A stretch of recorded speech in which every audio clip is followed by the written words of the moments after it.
الحمدللہ رب العالمین والعاقبۃ للمتقین والصلاۃ والسلام علی اشرف الانبیاء والمرسلین نبینا ورسولنا وحبیبنا وامامنا محمد وعلی آلہ واصحابہ اجمعین اما بعد قال النبی صلی اللہ علیہ وآلہ وسلم احب الاعمال الی اللہ ادومها وان قل وقال فی حدیث آخر من صام رمضان ثم اتبع ستا من شوال کانہ صام الدہر او کما قال علیہ الصلاۃ والسلام۔ قابل احترام بھائیوں، دوستوں، بزرگوں، ہم سب جانتے ہیں کہ رمضان المبارک کا بالکل آخری حصہ داخل ہو چکا ہے۔ آج 29 رمضان المبارک ہے 1440 ہجری۔ اگر 29 کا یہ مہینہ بنتا ہے جو کہ بظاہر ایسا ہی محسوس ہو رہا ہے، تو اس لحاظ سے ہمارے پاس رمضان مبارک کی صرف ایک رات جس کا کچھ حصہ گزر چکا ہے اور کچھ باقی ہے، اور ایک دن بچتا ہے۔ اب دیکھیں، میں نے پہلے بھی یہ بات عرض کی کہ وہ لوگ انتہائی خوش قسمت ہیں جنہوں نے رمضان المبارک کی گھڑیوں سے فائدہ اٹھایا، اس کی برکات کو سمیٹا، اپنے رب کو راضی کیا، اپنے گناہوں کو معاف کروایا، اور اللہ کے انعامات اور اللہ کی جنتوں کے وارث بن گئے۔ اور وہ نبی صلی اللہ علیہ وآلہ وسلم کی جو ایک مشہور حدیث ہے کہ آپ نے ایک سیڑھی پہ پاؤں رکھا، آپ نے فرمایا آمین، دوسری پر قدم مبارک رکھا، آمین، تیسری پر رکھا، فرمایا آمین۔ جب صحابہ کرام نے پوچھا کہ آپ نے آج ایسا کیوں کیا ہے، تو آپ نے فرمایا کہ جبرائیل علیہ الصلوۃ والسلام آئے اور پہلی سیڑھی پہ جب میں نے پاؤں رکھا ہے تو انہوں نے مجھے یہ فرمایا کہ وہ شخص جس کی زندگی میں رمضان مبارک آ جائے اور وہ اپنے گناہوں کی معافی مانگ کر اللہ کی جنتوں کا وارث نہ بن سکے، اب آدھا اللہ من رحمتہ، اللہ اسے اپنی رحمت سے دور کر دے، تو میں نے آمین کہا ہے۔ پھر دوسری پہ پاؤں رکھا ہے جس کی زندگی میں ماں باپ بوڑھے ہو جائیں، ایک یا دونوں، اور ان کی خدمت کر کے وہ جنت کا وارث نہ بن سکے، وہ بھی اللہ کی رحمت سے دور ہو جائے، میں نے آمین کہا ہے۔ پھر تیسری سیڑھی پر پاؤں رکھا ہے تو جبرائیل علیہ الصلوۃ والسلام نے فرمایا ہے جس کے پاس آپ کا نام لیا جائے اور وہ درود نہ پڑے آپ پر، یعنی کم از کم صلی اللہ علیہ وآلہ وسلم نہ پڑھے، تو میں نے اس پہ آمین کہا ہے۔ اللہ اکبر۔ اس میں پہلی بات کہ رمضان آیا اور چلا گیا، بعض ایسے خوش نصیب تھے جنہوں نے اس کی ایک ایک رات، اس کی ایک ایک گھڑی سے فائدہ اٹھایا۔ دعا یہ ہے کہ اللہ تعالیٰ ان کی نیکیوں کو قبول فرمائے۔ اور بعض ایسے ہیں جنہوں نے اس مہمان کی قدر نہیں کی بالکل بھی۔ یہ میں نے پہلے بھی بتایا تھا، یہ شاید 23 یا 25 والی جو رات تھی، تاک رات عشاء کی نماز کا وقت تھا، یہاں پیچھے ایک بھائی ٹرک کے اندر بیٹھا ہے۔ میں نے اسے کہا تم مسلم ہو؟ کہا جی میں مسلمان ہوں۔ میں نے کہا نماز کے لیے کیوں نہیں جا رہے بھائی آپ؟ وہ جی میرے کپڑے پلیت ہیں۔ کپڑے پلیت نہیں ہیں، نیت پلیت ہے، نیت صاف نہیں ہے، یہ کوئی بہانہ نہیں ہے۔ آپ خود دیکھ لیجئے اس سے بڑی بدقسمتی کیا ہو سکتی ہے۔ رمضان کا مہینہ ہے، تاک رات ہے، مسجد کے پاس بیٹھا ہے، بازار بند ہیں، کہیں دکان کھلی نہیں ہے، بیٹھا ہے کہ نماز ختم ہو، دکانیں کھل جائیں، میں ٹرک سے نکلوں اور جا کے میں اپنی کوئی چیز خریدوں یا جو بھی کرنا ہے، لیکن مسجد میں حاضری کی توفیق نہیں ہوئی۔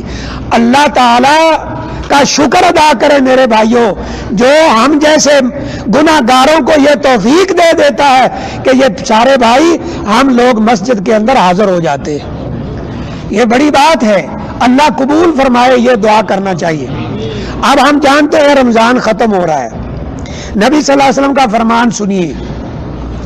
آپ نے فرمایا احب الاعمال الی اللہ، اللہ کو وہ اعمال بہت زیادہ پسند ہیں، بلکہ عربی زبان جاننے والے وہ سمجھ سکتے ہیں یہ احب جو سیگا ہے اس کا ترجمہ یہ کریں گے کہ سب سے زیادہ پسند عمل اللہ کو وہ ہے ادومھا و ان کلا، جو مسلسل کیا جائے چاہے وہ تھوڑا ہی کیوں نہ ہو، چاہے وہ تھوڑا ہی کیوں نہ ہو، مسلسل کیا جائے چاہے تھوڑا کیوں نہ ہو۔ اس کی وجہ کیا ہے؟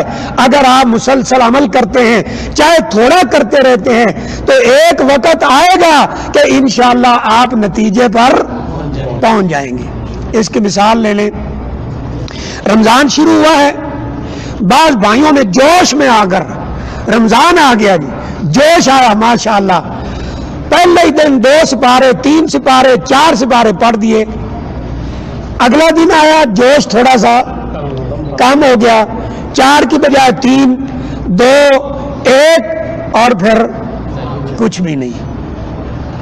اب میں نے پہلے دن 4 پڑھے نا، پھر سوچتا ہے بیٹھ کے 3 پڑھے ہیں کوئی بات نہیں، ایک دن نہ بھی پڑھے جائیں میں اگلے دن 6 پڑھ لوں گا۔ وہ اسی طرح سوچتا رہتا ہے، رمضان المبارک ختم ہو جاتا ہے اور وہ ایک بھی قرآن مکمل نہیں کر سکتا۔ یہ ہے کہ اگر اعمال مسلسل کیے جائیں چاہے تھوڑے کیے جائیں، وہ اللہ کو اس عمل سے زیادہ پسند ہیں جو ایک دفعہ زیادہ کر لیے جائیں اور پھر ان کو چھوڑ دیا جائے۔ اس لیے نبی کریم صلی اللہ علیہ وسلم کی دوسری حدیث سنیں، آپ نے کیا فرمایا عمل اتنا کرو الذی تطیقونہ، جس کی تمہیں آرام سے طاقت ہو۔ کیوں؟ بڑے پیارے الفاظ ہیں آگے، فرمایا یاد رکھو اللہ تعالیٰ تمہیں ثواب دینے سے نہیں تھکے گا، لیکن تم عمل کرتے کرتے تھک جاؤ گے۔ اس کا کیا مطلب ہوا؟ عمل مسلسل کریں چاہے تھوڑا کر لیں۔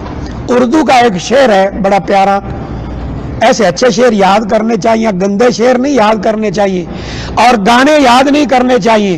یہ الٹے سیدھے گانے اور پتہ نہیں کیا کیا ہمیں یاد ہے، چھوٹی سی دعا سن لیں تو وہ پھر شرم آتی ہے، ہمیں سناتے ہوئے شرم آتی ہے جی، آتی نہیں۔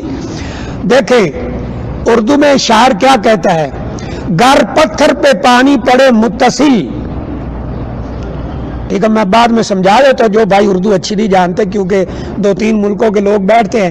گر پتھر پہ پانی پڑے متصل، بلا شبہ گھس جائے پتھر کی سل، کہ اگر پتھر کے اوپر بھی پانی ایک ایک قطرہ گرتا رہے لیکن مسلسل گرے، ایک وقت آئے گا کہ اس پانی کے مسلسل گرنے کی وجہ سے پتھر کے اوپر پانی اپنا نشان چھوڑے گا اور وہ پتھر کا تھوڑا سا حصہ گھس جائے گا۔ اللہ اکبر، پانی کا قطرہ کیا چیز ہے؟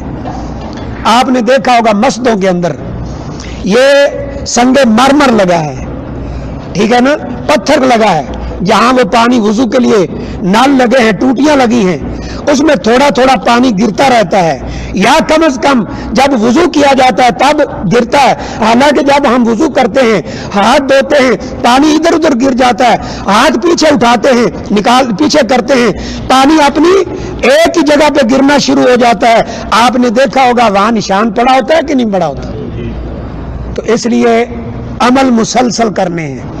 اب مجھے آپ بتائیے، رمضان ختم ہو گیا لیکن نماز ختم نہیں ہوئی، رمضان ختم ہو گیا لیکن تہجد ختم نہیں ہوئی، رمضان ختم لیکن قرآن مجید کی تلاوت ختم نہیں ہوئی، رمضان ختم ہوا نفلی عبادت ختم نہیں ہوئی، وہ اسی طرح موجود ہے، تہجد اسی طرح موجود ہے، نماز اسی طرح موجود ہے، قرآن مجید کی تلاوت موجود ہے، نفلی عبادت موجود ہے، صدقہ اور خیرات موجود ہے۔ یہ نہیں ہونا چاہیے کہ رمضان میں تہجد بھی پڑھی جائے، رمضان میں 5 نمازیں بھی پڑھی جائیں، رمضان میں صدقہ اور خیرات بھی کیا جائے، رمضان میں نوافل بھی کیے جائیں، رمضان میں فطرانہ بھی دیا جائے، رمضان میں زکوٰۃ بھی دی جائے، اور جب رمضان ختم ہو یہ سارے اعمال ختم ہو جائیں، ایسا نہیں ہونا چاہیے۔ کیوں؟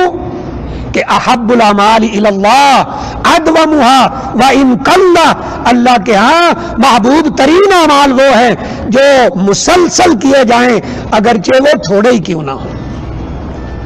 اگرچہ وہ تھوڑے ہی کیوں نہ ہوں.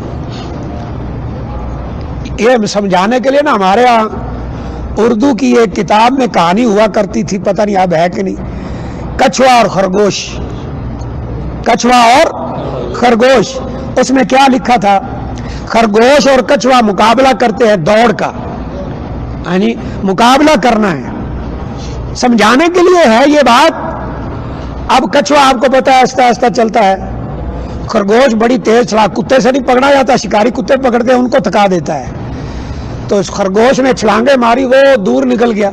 پیچھے دیکھتا ہے کہ کچھوا تو نظر بھی نہیں آ رہا، تو کہتا ہے یہ جو نظر بھی نہیں آ رہا تو میں اگر آرام کروں یہ پتہ نہیں کب پہنچے گا، آگے بھی نکل گیا تو کوئی بات نہیں، میں چھلانگیں مار مار کے پہنچ جاؤں گا. وہ سو گیا اپنی تیزی کے غرور میں، اور کچھوا آہستہ آہستہ چلتا رہا اور وہ اپنی منزل پر پہلے پہنچ گیا. چلو یہ تو کچھوا اور خرگوش کی مثال ہے سمجھانے کے لیے صرف. واللہ مجھے اپنی زندگی میں ایک زندہ ترین مثال ملی. پاک پتن شہر کا نام کچھ بھائیوں نے سنا ہوگا. وہاں ہم گئے اسی تبلیغ کے سلسلے میں، پروگرام کے سلسلے، تبلیغی پروگرام تھا 3 دن کا. وہاں پر جس مسجد میں ہم گئے تھے وہ مولانا سردار علی صاحب، اللہ تعالیٰ ان کی کوشش قبول فرمائے، ان کی مسجد ہے. وہاں جب ہم گئے ایک بزرگ سے ملاقات ہوئی جنہوں نے ہمیں کہا کہ آپ پہلے میرا درس سنیں پھر اپنی تبلیغ کریں. ہم نے کہا کوئی بات نہیں، درس سن لیتے. درس سنا، مغرب کے بعد ہمارا کوئی درس نہیں ہوا، عشاء کے بعد درس ہوا. تو وہ بڑے خوش ہوئے، مجھے آ کے ملے. تو کیا کہتے ہیں؟ کہتے ہیں کہ میں کوئی عالم نہیں ہوں، کوئی عالم نہیں ہوں. اگر مجھے پہلے پتا ہوتا تو میں درس نہیں دیتا.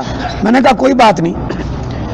لیکن انہوں نے جو بات سنائی، انہوں نے کہا میں آپ کے علاقے حویلی لکھا میں یہ جو ہوتے ہیں پٹواری اور قانون گو اور یہ ڈیوٹی میں نے کی ہے. میں نے اس کے بعد دین پڑھنا شروع کیا ہے. میں نے سب سے پہلے اللہ کی کلام کو پڑھا ہے.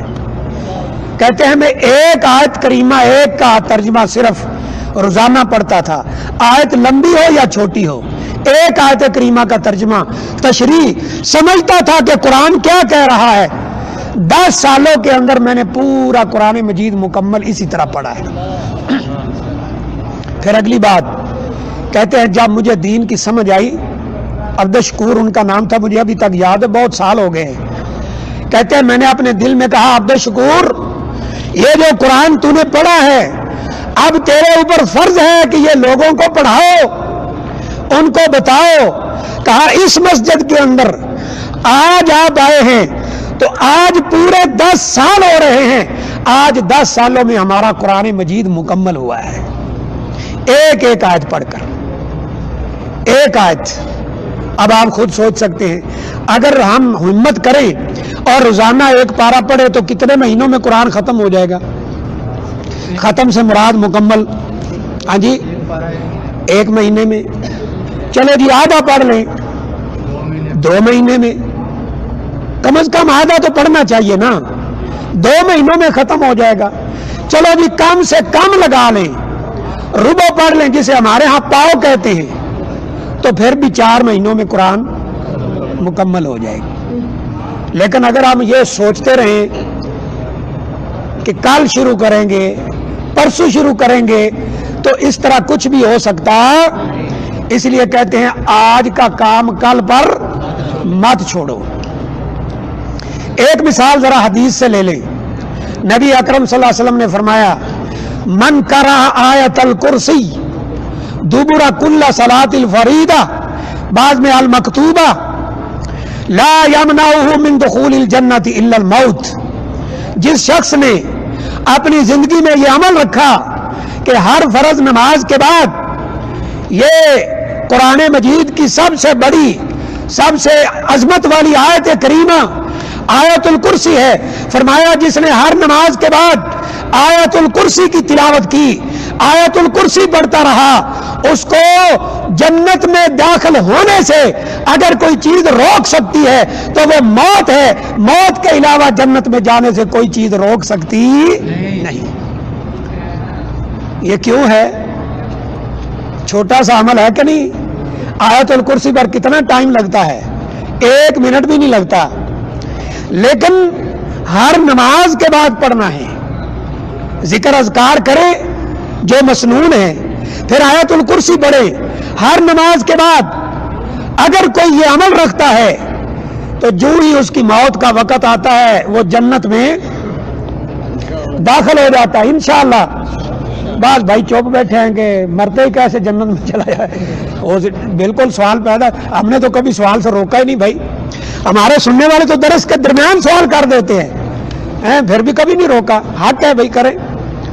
کیسے موت کے بعد جنت میں داخل ہوگا؟ اللہ اکبر. نبی کریم صلی اللہ علیہ وسلم نے فرمایا جب نیک آدمی کی موت کا وقت آتا ہے، موت کی تکلیف ہر ایک کو ہوتی ہے. ان للموت سکرات، موت کی سختیاں ہیں، ہر ایک کو پہنچتی ہیں. لیکن جب نیک آدمی کی موت کا وقت آتا ہے، فرشتے ایسی خوبصورت شکلیں لے کر آتے ہیں، تا حد نگاہ اس کی موت کے لیے، اس کی روح کو لے کر جانے کے لیے تا حد نگاہ خوبصورت شکلوں والے فرشتے بیٹھے ہیں. یہ ان کو دیکھنے میں اتنا مگن ہو جاتا ہے کہ اسے اپنی موت کی تکلیف کا احساس بھی نہیں ہوتا. یہ ہے جنت کی خوشخبریاں. پھر یہ قبر میں جاتا ہے، سوال ہوتے ہیں من ربو کا، تیرا رب کون ہے؟ ربی اللہ، میرا رب اللہ ہے. جواب وہی دے سکتا ہے جس نے دنیا میں اپنے رب کی فرما برداری کی ہوگی. من ربو کا، تیرا رب کون ہے؟ ربی اللہ، میرا رب اللہ ہے. من نبیوں کا، تیرا نبی کون ہے؟ وہی جواب دے سکے گا جس نے دنیا میں اپنے نبی صلی اللہ علیہ وسلم کی اطاعت کی ہوگی. یہ کہے گا میرے نبی محمد الرسول اللہ صلی اللہ علیہ وآلہ وسلم ہیں. ما دینوں کا، تیرا دین کیا ہے؟ جواب وہ دے گا جس نے دین پر عمل کیا ہوگا، جس نے دین کو مانا ہوگا، دین کے احکام پر عمل کیا ہوگا. یہ کہے گا میرا دین اسلام ہے. لیکن جنت میں جانے کا مطلب کیا ہے؟ اللہ آواز دے کر کہیں گے سادہ کا عبدی، میرے بندے نے صحیح صحیح جواب دیے ہیں. فَأَفْرِشُوا لَهُ مِنْ فِرَاشِ الْجَنَّةِ، میرے بندے کے نیچے جنت کا بستر بچھا دو. وَأَلْبِسُوا لَهُ مِنْ لِبَاسِ الْجَنَّةِ، اور جنت کا بھی اس کو لباس دے دو. وَافْتَحُوا لَهُ بَابًا مِنْ أَبْوَابِ الْجَنَّةِ، اس کی قبر کی طرف جنت کی کھڑکی کھول دو. نبی کریم صلی اللہ علیہ وسلم نے فرمایا اس کو قبر میں رکھا جائے گا، قبر تیار ہوگی، اسی وقت سے قیامت تک اس کی قبر کے اندر جنت کی ٹھنڈی ہوا خوشبودار آتی رہے گی. یہ ہے جنت میں جانے کا مطلب. لیکن اس عمل پر ہمیشگی کرنا پڑے گی، ہمیشہ یہ کرنا پڑے گا. ہر نماز کے بعد آیت الکرسی پڑھنا پڑے گی. ایک اور حدیث مسلم شریف کی سن لیں. نبی کریم صلی اللہ علیہ وسلم نے فرمایا من قال مثل ما یقول المؤذن، جس نے مؤذن کی اذان کا جواب دیا، جو کلمات وہ کہتا رہا، وہ یہ کہتا رہا. اس نے کہا اللہ اکبر، اس نے کہا اللہ اکبر، اشہد ان لا الہ الا اللہ، اشہد ان لا الہ الا اللہ، اشہد ان محمد رسول اللہ، اشہد ان محمد رسول اللہ. یہ بھی کہہ رہا ہے، وہ بھی کہہ رہا ہے حی علی الصلاۃ لا حول ولا قوۃ الا باللہ، حی علی الفلاح لا حول ولا قوۃ الا باللہ، اللہ اکبر اللہ اکبر لا الہ الا اللہ. یہ بھی کہتا ہے لا الہ الا اللہ. فرمایا جس نے مؤذن کا جواب دیا ثم صلی علیہ، پھر میرے اوپر درود پڑا. کیا کیا؟ درود پڑا. پھر فرمایا ثم صلی اللہ علیہ الوسیلہ، میرے لیے وسیلے کا سوال کیا. یہ وہ وسیلہ ہے جو اس دعا میں ذکر ہے اللہم رب هذه الدعوة التامة والصلاة القائمة آت محمدا الوسیلہ والفضیلہ وابعثه مقاما محمودا الذی وعدتہ. جو یہ پڑھتا رہا فرمایا واجبت لہ شفاعتی، قیامت کا دن ہوگا میری سفارش اس کے لیے واجب ہو جائے گی. ہم نے ہر کام الٹا کیا ہے، ناراض نہ ہوئیے گا، ہر کام الٹا کیا ہے. نبی کریم صلی اللہ علیہ وسلم نے اذان سننے والے کو فرمایا تھا اذان کا جواب دو، ہم نے کیا کہا؟ چپ ہو جاؤ اذان ہو رہی ہے. صحیح کہہ رہا ہوں یا غلط؟ چپ ہو جاؤ اذان ہو رہی ہے. پھر آپ نے فرمایا تھا میرے اوپر درود پڑھو. ہم نے کہا نہیں، پہلے پڑھیں گے وہ بھی خود ساختہ جو کسی نے ہندوستان میں بیٹھ کر بنایا تھا، وہ نہیں پڑھیں گے جو آپ نے مدینہ منورہ میں بیٹھ کر صحابہ کرام کو دیا تھا، وہ نہیں ہم پڑھیں گے. پہلے پڑھیں گے، شریعت کو توڑیں گے، آپ کے حکم کو توڑیں گے. پھر آپ نے فرمایا تھا یہ میرے لیے وسیلہ طلب کرو. ہم نے وسیلہ کا کیا ترجمہ کیا؟ یا ایھا الذین آمنوا اتقوا اللہ وابتغوا الیہ الوسیلہ. یہاں پر آ کر قرآن کے ترجمے کو بدل دیا، قرآن میں معنوی تعریف کر دی. یہاں مراد یہ تھا کہ اپنے نیک اعمال کر کے میرا قرب تلاش کرو. اور ہم نے کیا کہا؟ یہاں اللہ حکم دے رہے ہیں نبی کا، ولیوں کا وسیلہ تلاش کرو. اعوذ باللہ من ذالک. نبی کریم صلی اللہ علیہ وسلم نے فرمایا جس نے اذان سنی، اذان کا جواب دیا، پھر میرے اوپر درود پڑھا، پھر میرے لیے وسیلہ طلب کیا. واللہ ایک جگہ سوال ہوتا ہے اللہ کے رسول صلی اللہ علیہ وسلم یہ وسیلہ کیا ہے؟ آپ نے فرمایا وسیلہ مقام محمود ہے جو اللہ تعالی نے اپنے ہاں تیار کر رکھا ہے. اور مجھے امید ہے آدم علیہ الصلوۃ والسلام سے لے کر آخری انسان تک ایک شخص کو ملنے والا ہے، ایک شخص اس مقام پر فائز ہونے والا ہے. اور فرمایا مجھے اللہ سے پورا یقین ہے وہ میرے علاوہ کوئی نہیں ہو سکتا ہے. یہ مقام محمود. فرمایا اگر یہ کرو گے تو کیا ہوگا؟ سفارش کس کی ملے گی؟ حضور صلی اللہ علیہ وآلہ وسلم. واللہ مجھے افسوس ہوتا ہے، یہ موضوع نہیں ہے لیکن افسوس ہوتا ہے، رونا آتا ہے رب کعبہ کی قسم کہ ہم نے دین کو بگاڑ کر رکھ دیا. اب یہ پوسٹیں کیا آ رہی ہیں؟ جس نے اذان سنی خاموشی سے، کیا کیا؟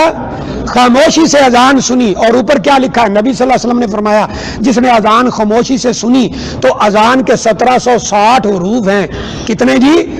1760 حروف ہیں. جس نے خاموشی سے اذان سنی ایک ایک حرف پر 1500 نیکیاں ملتی ہیں. اور جس نے خاموشی کے ساتھ اذان سنی اسے 24 لاکھ نیکیاں ملتی ہیں. یہ کہاں فرمایا رسول اللہ صلی اللہ علیہ وسلم؟ اور میرے بھائیوں دین کو سمجھو. یہ ہم اس لیے بیٹھے ہیں کہ خالص دین سنو اللہ کے لیے اور خالص دین سمجھو. باتیں جتنی مرضی کر لو، باہر نکل کر ہمیں غلط جتنا مرضی کہہ لو، جتنی مرضی گالیاں لوگ دے لیتے ہیں، لیکن رب کعبہ کی قسم ہے ہم نے یہ تہیہ کر رکھا ہے کہ اللہ کا دین خالص قرآن اور حدیث لوگوں کو سنانا ہے. اس کے لیے کسی اجر کی ضرورت نہیں ہے. ان اجری الا علی اللہ، ہمارا اجر اللہ کے ہاں انشاءاللہ پورا ہوگا.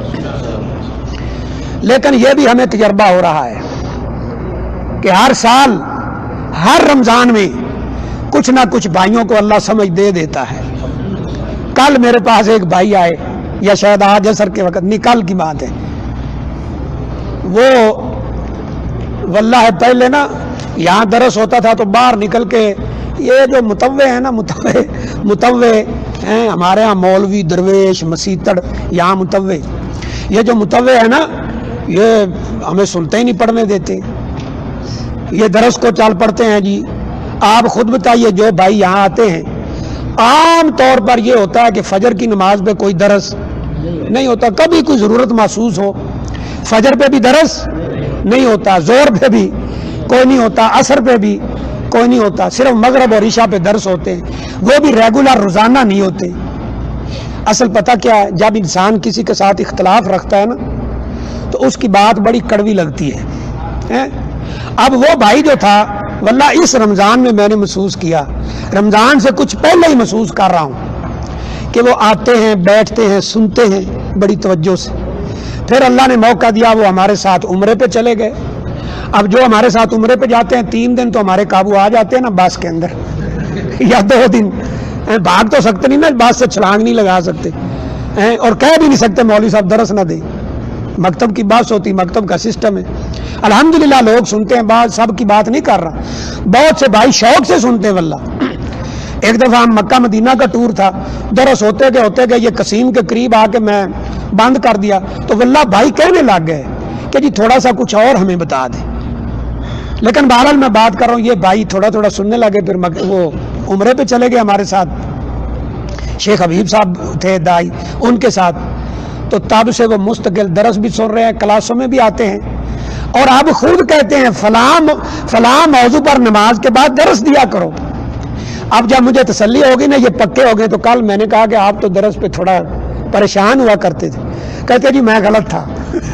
اللہ اکبر، آپ صحیح تھے، آپ صحیح بات کرتے ہیں۔ تو میرے بھائیوں، بات ہو رہی ہے خالص دین کو سنو، اور سنانے والا بھی اور سننے والا بھی کیا کرے، اس پر عمل کی کوشش کرے۔ تو نبی صلی اللہ علیہ وسلم نے کیا فرمایا؟ جس نے اذان سنی اس کا جواب دیا، ٹھیک ہے، اور پھر درود شریف پڑھا، پھر یہ دعا پڑھی تو واجبت لہ شفاعتی۔ اب اگلی بات سنیں، ہماری بدقسمتی کیا ہے؟ یہ جو پوسٹ میں نے بتایا اذان کے 1760 حروف ہیں، بعض جگہ لکھا الفاظ ہیں، ایک سنو تو کتنی نیکیاں؟ یہ جو پوسٹ میں ہے 1500، ساری اذان خاموشی سنے تو 24 لاکھ نیکیاں۔ یہ پوسٹ جب پہلی دفعہ آج سے 4-5 سال پہلے کی بات ہے، میں نے فیس بک پر دیکھی تو میں نے اپنے پاس سے ڈاؤن لوڈ کیا، اس پہ کانٹا لگایا، اور پھر میں نے اس کے ساتھ یہی حدیث کوڈ کی جو میں نے ابھی آپ کو سنائی ہے کہ اذان خاموشی سے نہیں سننی چاہیے بلکہ اذان کا جواب دینا چاہیے۔ بات صحیح ہے کہ نہیں بھائی؟ اب میں ایک چیز آپ سے پوچھنے لگا ہوں، یہ صحیح ہے؟ وہ مسلم شریف یہاں پڑھی ہوگی، نہیں تو میرے پاس پڑھی، دیکھ لیں۔ آپ کا فرض یہ بنتا ہے نا، یا حق یہ بنتا ہے کہ آپ دیکھیں کہ مولوی صاحب یہ حدیث کہاں ہے، نہ دکھا سکے تو پھر تو آپ ڈنڈورا پیٹے نا کہ حدیث کو نہیں، ایسے ہی کر رہے ہیں۔ اچھا، پھر دوسرے نمبر پر میں نے یہاں یہ حدیث لکھ کر یہاں لکھا کہ اس حدیث سے ثابت ہوتا ہے کہ اذان کا جواب دینا چاہیے۔ نمبر 2، میں نے کہا کہ یہ بتاؤ اگر تمہیں دین کا علم نہیں بھی ہے تو ریاضی تو آتی ہے نا بھائی، میتھمیٹکس تو آتی کہ نہیں آتی؟ اتنا حساب کتاب تو آتا ہے نا کہ اذان کے حروف گن لیں تو کتنے ہوں گے؟ اللہ اکبر، اللہ کے اندر 4، اکبر کے اندر 4، کتنے ہو گئے؟ 8۔ اللہ اکبر یہ 4 دفعہ بھی کہیں اللہ اکبر اللہ اکبر اللہ اکبر اللہ اکبر تو کتنے ہو گئے؟ ہاں جی، 8 اور 8 16۔ اسی طرح آپ پوری اذان کے جمع کریں تو یہ 185 یا 190 کے قریب بنتے ہیں۔ الفاظ نہیں، حروف جو الفاظ کے اندر حروف ہیں۔ اللہ میں کتنے ہیں حروف؟ الف، 2 لام اور 1 ہا۔ اکبر میں کتنے ہیں؟ الف کاف با را۔ یہ آپ گنے تو یہ 200 سے اوپر نہیں ہے۔ اور اگر فجر کی اذان کے الصلاۃ خیر من النوم بھی ڈال لیں تو 222-23 سے اوپر نہیں ہے۔ پوسٹ کیا کہہ رہی ہے؟ کتنے الفاظ ہیں؟ 1760۔ یہ بات غور سے سنیے گا، پھر میں نے آپ سے ایک جواب مانگنا ہے۔ اذان کے الفاظ کتنے ہیں؟ الفاظ تو تھوڑے، حروف جو اصل میں حقیقت میں ہیں یعنی 250 لگا لیں۔ اور یہ کتنے لکھ رہا ہے؟ 1760۔ یہ لکھ رہا ہے اذان خاموشی سنے، حدیث کہہ رہی ہے اذان کا جواب دیں، پھر حدیث کہہ رہی ہے اذان کے بعد درود پڑھے، صحیح؟ تو پھر میرے اوپر درود پڑھنے کے بعد یہ دعا پڑھے، سفارش ہوگی، اور یہ کہہ رہا 24 لاکھ نیکیاں نبی صلی اللہ علیہ وسلم نے فرمایا ملے گی۔ اب میں نے کہا کہ چلو آپ کو دین کا علم نہیں ہے بھائیوں کو، کیونکہ نیچے کوئی کتنے ہزار لوگوں نے کمنٹس لکھے، ماشاءاللہ جزاک اللہ، اللہ آپ کو خوش رکھے، اتنی بڑی نیکی آپ نے بتا دی، اللہ اکبر۔ اب میں نے کہا کہ بھائی اس اذان کوئی کہیں ایسی چیز تو نہیں نا جس کا ہمیں پتہ نہ ہو، تو گن لو۔ میں نے کہا دن کی 5 اذانیں بھی لگاؤ تو 1760 نہیں بنتے۔ میں نے کہا 7 تہجد کی بھی شامل کر لو، حرمین میں ہوتی ہے تو پھر بھی 1760 نہیں بنتے، تو یہ بالکل صاف جھوٹ ہے۔ اور نبی صلی اللہ علیہ وسلم نے کیا فرمایا میرے بھائیوں؟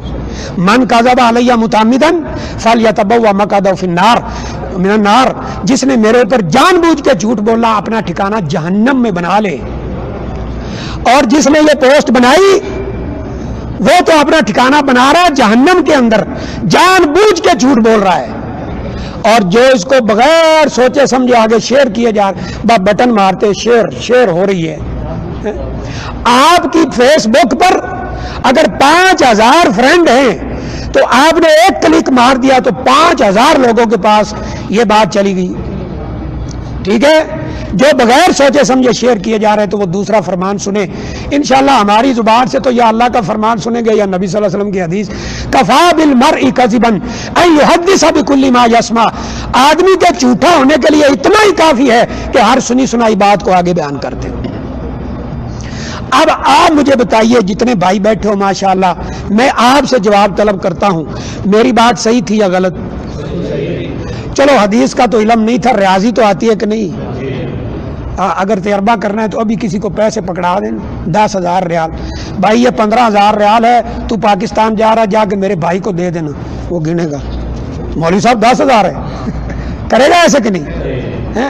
تو ریاضی آتی ہے نا تو چاہیے تھا کہ نہیں الفاظ گنتے بھائی نہیں گنا. چلو نہیں گنا اس طرف توجہ نہیں گئی.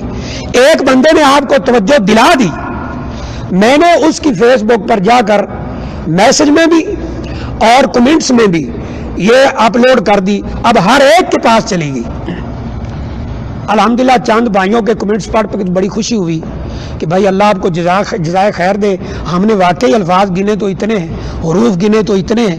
یہ تو جھوٹ ہے پوسٹ صحیح نہیں ہے لیکن بعض بھائیوں کی ماشاءاللہ زبان وہ جیسے ہم سنتے رہتے کہتے ہیں وہ میری فیس بک پہ نا پہلے میں نے تصویر نہیں لگائی تھی پھر وہ ہمارے بھائی شگیر دوست کہتے یار کتنے آپ کے نام کے نکل آتے ہیں محمد اختر تو آپ تصویر لگائیں تاکہ پتہ چلے. خیر وہ لگا دی اسی وجہ سے. تو وہ دیکھا کہ مولوی صاحب ہیں کوئی تو نیچے کمنٹس مولوی صاحب ہمیں اتنی بڑی نیکی مل رہی تھی آپ کو کیا تکلیف ہے کہ آپ اسے محروم کر رہے ہیں ہمیں. اللہ اکبر. بس ہمارے ہاں یہی ہے واللہ یہی ضد ہے ہمارے ہاں جو ہمیں دین سمجھنے نہیں دیتی. کیا تکلیف ہے بھائی؟ میں نے کہا بھائی مجھے تکلیف یہ ہے کہ وہ بات مانو جو آسمان سے اتری ہے جو اللہ کا کلام ہے یا پیارے رسول صلی اللہ علیہ وسلم کا فرمان. تو یہ تو میرے بھائیو چند باتیں تھی. رمضان جا رہا ہے ابھی آج کی رات باقی ہے. یہ تاک رات ہے 29 آخری رات تاک رات. اگر 30 کا ہوتا ہے تو پھر ایک روزہ ہمیں انشاءاللہ اور مل جائے گا. ہماری تو دعا ہے اللہ ہمیں روزہ نصیب فرمائے. لیکن یہ سارے سائنسدان متفق ہوئے پڑے ہیں کہ 29 ہی ہو گئے. چلو جی سائنس کے وہ نظریات تو ہم مانتے ہیں جو اسلام سے ٹکراتے نہیں ہیں. دوسری بات یہ ہے کہ رمضان کے جانے سے جیسے میں نے بتایا ہماری نیکیاں نہیں چلی جانی چاہیے. ایک اہم بات سن لیں جتنے بھائی بیٹھے ہم سب چاہتے ہیں کہ نہیں ہمارے روزے اللہ قبول فرمائے. میں بھی چاہتا ہوں آپ بھی چاہتے ہیں. نشانی کیا ہے کہ ہمارے روزے قبول ہو گئے؟ کوئی نشانی ہے؟ اسرار بھائی کہہ رہے ہیں بالکل ہے. چلیں جی اسرار بھائی بتا دے. یہ کیا اس آدمی پہ آدمی آگے اس پہ عمل کر سکتے 90 روزے رکھ سکتے. ہاں نشانی یہ ہے بھائیو کہ اپنی حالت کا اندازہ کر لینا. اگر رمضان کے پہلے جو حالت تھی رمضان میں آ کر تبدیل ہوئی رمضان کے تبدیل ہوگی اچھی حالت ہوگی. رمضان چلا گیا ہے وہ حالت باقی ہے تو خوش ہو جاؤ کہ اللہ نے تمہارے روزے قبول کر لیے. مثلا ایک بندہ پہلے نماز نہیں پڑھتا تھا بالکل بھی پہلے نماز نہیں پڑھتا تھا. رمضان آیا اس نے نماز شروع کر دی. رمضان چلا گیا یہ اللہ کے فضل و کرم سے پکا نمازی بن گیا ہے تو یہ یاد رکھے کہ اللہ نے اس کے روزے قبول کر لیے. واللہ یہ جس بھائی کی میں بات کر رہا ہوں میں نام نہیں لینا چاہتا وہ یہ بھی بتا رہے تھے کہ جی پہلے پتہ نہیں تھا. میں نا کہتے یہ الٹے سیدھے کام بھی کر لیتا تھا. یہ لوگوں کو پیسے دے دیے سود پہ پیسے دے دیے واپس لے لیے اور جناب کوئی کہتا جی مجھے اتنے پیسے دے دیں میں نے موبائل لینا ہے پھر واپس زیادہ کر دیں گے. یہ سارا بھی میں کر لیتا ہوں لیکن آج کے بعد میں اللہ سے توبہ کرتا ہوں کہ ایسا کچھ بھی الحمدللہ. میں نے کہا پھر آپ خوش ہو جائیں اللہ نے آپ کے روزے قبول کر لیے. تو یہ ہے نشانی وہ میں ہوں یا آپ. اب اگلی بات جو رمضان کے حوالے سے ہی حدیث شریف میں ذکر ہے وہ کیا ہے؟ میں نے اچھیروں میں حدیث پڑھی ہے. نبی اکرم صلی اللہ علیہ وسلم فرمایا من صام رمضان جس نے رمضان کے روزے رکھے ثم اتبعہ ستا من شوال پھر شوال کے 6 روزے رکھے ان کے پیچھے پیچھے لگائے اتباع کہتے ہیں نا پیچھے پیچھے چلنا. رمضان کے روزے رکھے, اس کے بعد شوال کے 6 روزے رکھے, تو آپ نے فرمایا ایسا ہی ہے جیسے اس نے پورے سال کے روزے رکھ لیے. کیوں؟ اس کے 2-3 فائدے ہیں. نمبر 1 تو یہ ہے کہ یہ تاثر نہیں ہے اسلامی معاشرے میں کہ رمضان چلا گیا تو اب روزے بھی چلے گئے. ایسا نہیں ہے. رمضان چلا گیا, شوال کے روزے آ گئے, شوال کے بعد پھر آگے ایک بہت اہم روزے آئیں گے, خاص طور پہ ایک روزہ جو ذوالحجہ کا ہے. ہاں جی, ذوالحجہ کا روزہ ہے کہ نہیں بھائی؟ 9 ذوالحجہ کا روزہ نبی صلی اللہ علیہ وسلم نے کیا فرمایا تھا؟ الصوم یوم عرفہ, عرفہ کا جو روزہ ہے, احتسب علی اللہ ان یکفر السنتین السنۃ التی قبلہا والسنۃ التی بعدہا. اگر کوئی عرفہ کا روزہ رکھتا ہے, عرفات کے دن جب حاجی میدان عرفات میں اکٹھے ہوتے ہیں, تو مجھے اللہ سے امید ہے اللہ اس کے 2 سال کے گناہوں کو معاف کر دیتا ہے. ایک وہ سال جو گزر چکا ہے اور ایک وہ سال جو آنے والا ہے. اب رمضان چلا گیا ہے یا جا رہا ہے تو پھر تہجد تو باقی ہے کہ نہیں, نفلی روزے باقی ہیں کہ نہیں. تو فرمایا جس نے شوال کے روزے بھی 6 رکھ لیے اس کو پورے سال کے روزوں کا ثواب ہے. کیوں کہ اللہ نے قرآن مجید میں بھی فرمایا, نبی اکرم صلی اللہ علیہ وسلم نے اپنے فرامین میں بھی فرمایا کہ نیکی جو ہے بیاشر امثالھا, ایک نیکی کرو اللہ کم سے کم 10 نیکیوں کا ثواب عطا کرتا ہے. تو ایک روزہ رکھا تو کتنے کا ثواب؟ کم از کم 10 کا. اور 30 روزے ہو گئے رمضان کے یا 29, اور 6 ہو گئے شوال کے, تو یہ 36 ہو گئے.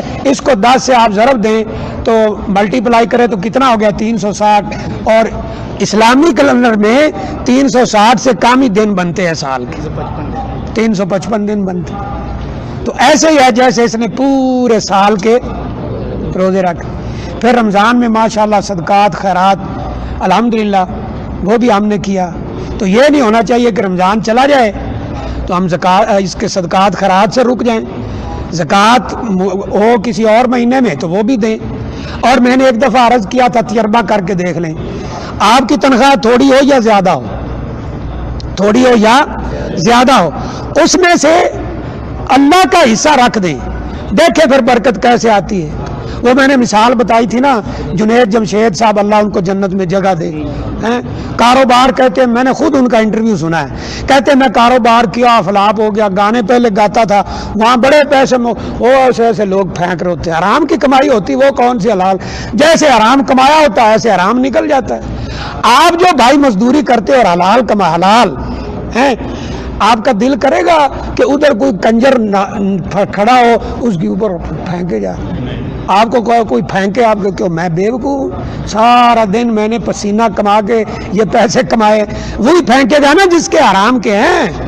تو کہتے جب میں وہاں تھا تو بڑے پیسے ملتے تھے, اب ادھر آیا تو اللہ کی آزمائش شروع ہوگی, ایک کاروبار فلاپ, دوسرا فلاپ. میں نے کہا یا اللہ یہ میرے ساتھ کیا ہو رہا ہے, ادھر تھا تو بڑے پیسے تھے, حلال کمائی شروع کی. یہ اللہ کی طرف سے آزمائش ہوتی ہے بھائی. تو کسی عالم سے مشورہ کیا, پتہ نہیں شیخ طارق جمیل صاحب سے, کوئی بھائی ادھر بتا رہے تھے, انہوں نے ویسے نام نہیں لیا تھا اس لیے میں نے بھی نہیں لیا تھا. تو انہوں نے کہا کہ اس عالم نے مجھے کہا کہ تم لوگ کتنے پارٹنر ہو, کہا 2, کہا 3 ہو جاؤ. تیسرا کون ہے؟ کہا تیسرا اللہ ہے. یعنی جتنا بھی کماؤ اس میں سے ایک مخصوص حصہ اللہ کے راستے پہ صدقہ کرو, پھر دیکھو اللہ کی طرف سے برکتیں کیسے آتی ہیں. اور وہی ہوا. اور یقین کریں میرے بھائیوں, اللہ تعالیٰ یہ نہیں دیکھتے کہ میرے راستے میں 1,00,000 ریال خرچ کیوں نہیں کر رہا یا 1000 خرچ کیوں نہیں کر رہا, بلکہ اللہ نیتوں کو دیکھتے ہیں. قربانی آ رہی ہے نا آگے, اللہ نے کیا فرمایا, لَن يَنَالَ اللَّهَ لُحُومُهَا وَلَا دِمَاؤُهَا, یہ گوشت یہ کھالیں اللہ کو نہیں پہنچتی, اللہ کو کیا پہنچتا ہے, تمہارا تقویٰ پہنچتا ہے. اللہ تمہاری صورتوں کو نہیں دیکھتا, اللہ تقویٰ دیکھتا ہے. اِنَّ أَكْرَمَكُمْ عِندَ اللَّهِ أَتْقَاكُمْ. تو اب یہ نہیں ہے کہ رمضان چلا گیا تو صدقات خیرات ہی روک جائیں, اپنی تنخواہ میں حصہ رکھیں. واللہ آپ کو ایک بات بتاؤں, آپ پتہ کر لیں, تحقیق کر لیں یہ جتنے دوسرے غلط قسم کے باطل قسم کے لوگ ہیں نا، وہ اپنی تنخواہ میں سے، ہر تنخواہ میں سے ایک حصہ ضرور ڈونیٹ کرتے ہیں اپنے مذہب کی تبلیغ کے لیے. جائیے پتہ کر لیں. یہودی کرتے ہیں کہ نہیں کرتے؟ عیسائی کرتے ہیں کہ نہیں کرتے؟ مرزائی کرتے ہیں کہ نہیں کرتے؟ ایک وہ ایسے نہیں کام چل رہے. یا تو ہے نا اسلامی حکومتیں سرپرستی کریں، وہ تو ہے نہیں. تو پھر کس کے تعاون سے چلنا ہے؟ اللہ کے فضل و کرم کے بعد دین کے سارے کام اصحاب الخیر کے تعاون سے چلنا ہے. لیکن افسوس کی بات کیا ہے، ایک بھائی انڈیا کے بتا رہے تھے، کسی علاقے کی بات کر رہے تھے، کہتے ہیں کہ وہاں ایک گاؤں ہے، اس میں پتہ نہیں 150 کے کتنے گھر ہیں مسلمانوں کے، مسجد کوئی نہیں ہے. اللہ اکبر. ہم اتنے گئے گزرے ہو گئے ہیں کہ اپنی جیب سے اللہ کے گھر کا خرچ نہیں چلا سکتے، بجلی کا بل نہیں دے سکتے، پانی کا بل نہیں دے سکتے، قاری صاحب کی تنخواہ نہیں دے سکتے. اللہ اکبر. وہ دیکھا ان لوگوں کو، وہ اپنے ربیوں کے پاس جاتے ہیں یہودی، اپنے عیسائیوں کے وہ پادریوں کے پاس جاتے ہیں، اور جناب اتوار والے دن سنڈے کو، یہودی ہفتے والے دن جاتے ہیں اپنے وہ گرجا گھروں میں اور اپنے معبدوں میں. وہاں جا کر وہ باقاعدہ طور پر اپنے گناہوں کی بخشش کا کفارہ پیسے کی شکل میں ادا کرتے ہیں. وہ کہتے ہیں پچھلے ہفتے کے معاف ہو گئے، اگلے جو مرضی کرو. ہاں، ان کو بیوقوف بنایا ہوا ہے. اور یہاں بھی ایسے ہی ہے. جو ہم جیسا فقیر، میں تو ایک بالکل گیا گزرا بندہ ہوں، گناہ گار بندہ ہوں، اللہ سے دعا کرتا ہوں یا اللہ یہ محنت قبول فرما لے. لیکن بڑے بڑے علماء، بڑے بڑے کبار مشائخ وہ دین کی خدمت کر رہے ہیں، کوئی واللہ پوچھنے کے لیے تیار نہیں ہے کہ تمہارا کیا حال ہے، تم کس طرح گزارا کر رہے ہو. 5-7 ہزار 8 ہزار تنخواہ ہوگی، ہر بندہ آ کر روب جاڑ رہا ہوگا، او مولوی صاحب یہ مسجد میں تنکا کیوں پڑا ہے، یہ ایسے کیوں ہے، 1 منٹ اذان کیوں لیٹ ہوئی ہے، یہ کیوں ہوا، وہ کیوں ہوا. اللہ اکبر. تو مسجدوں کا نظام یہ بھی یاد رکھ لیں، یہ چلنا ہے انشاءاللہ. کوئی تعاون کرے یا نہ کرے، یہ چلنا ہے. دینی کام چلنا ہے، دین کی تبلیغ، دین کی تعلیم، یہ چلنا ہی چلنا ہے. لیکن ہماری خوش قسمتی یہ ہوگی کہ اللہ ہم سے کام لے لے. یہ ہماری خوش قسمتی ہوگی، ہمارا فائدہ ہوگا. واللہ میں اپنے کئی بھائیوں کو جانتا ہوں. میں جب یہاں آنے سے پہلے، مدینہ یونیورسٹی میں آنے سے پہلے لاہور میں پڑھتے تھے.